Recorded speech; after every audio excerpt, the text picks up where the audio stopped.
Dahil nga sa mildly sweet siya, ang maihahain nating lumpia ay medyo manamis-namis. Una, i-mash ang gabi sa isang plato, paliit ng paliit hanggang sa madurog ito. Malambot na kapag dinurog ang gabi, kay gikan nato kinigi pa bukalan.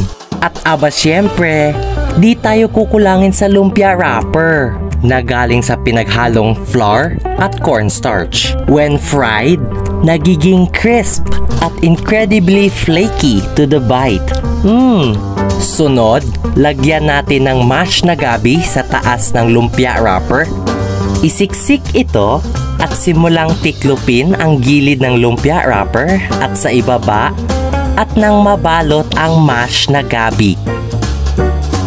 Ngunit tandaan, para dumikit at masarhan ang dulo ng lumpia wrapper, diinan ito ng tubig.